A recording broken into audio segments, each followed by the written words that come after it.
Ang araw namin, eto, kahapon, tinurga, tapos kaninang umaga, ay nag-bacterial flushing naman kami. Pina-join ko na yung mga panglaban, yung dalawa, na pang 2 weeks.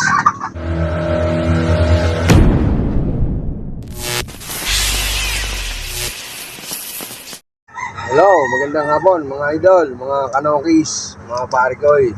Tambay muna kami sa likuran, tapos na kami magpatuka ng mga kanokis. Si Bong. Wala si James, nag-overtime.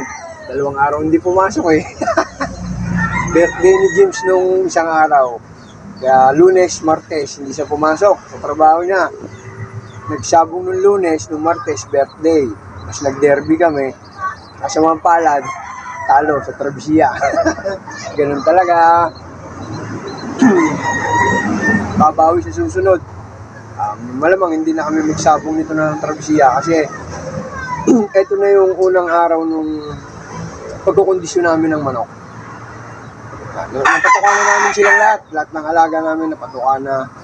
Ang unang araw namin, ito, kahapon, tinurga, tapos kaninang umaga, ay nag-bacterial flushing naman kami.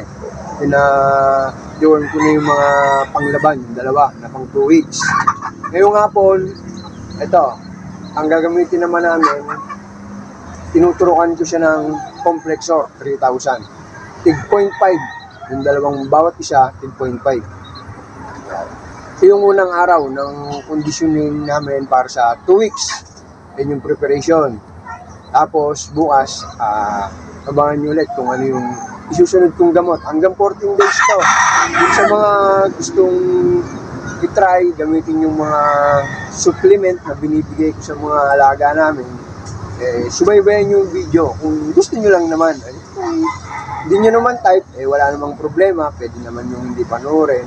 Sa akin lang naman, yung sa mga sinusuporta, maraming salamat. Ini-invite ko po kayo ulit sa November 23 para makita nyo yung personal. Pumunta po kayo sa mga ng Victoria. Doon po namin nilalaban yung mga nokis namin na piniprepare. Ito, konting oras lang, maya-maya, tuturuan na namin ng Complexor 3000. Tapos, pagka ibukulong na yung manok, subuan naman siya ng B50. Ganun lang, alternate. Bukas, abangan nyo kung ano yung bibigay ko naman na gamot para sa kanila, yung pangbukas naman. Araw-araw yon hanggang sa laban. Sa araw ng laban na lang kami walang sinusubo. Kahit anong gamot, wala na. Hanggang 14 days, araw-araw yon pabigat ng pabigat ang gamot na binibigay namin sa kanila. So, yun lang mga kanokis. Maraming salamat doon sa mga sumusuporta at sa susuporta pa. Ayan. Magandang hapon po sa inyo. Tatapos lang ng Yossi si Bong, magtuturok na kami ng manok. Ayan, kanyang manukan to, itong nasa likod. Yung sa akin, dun sa kabila.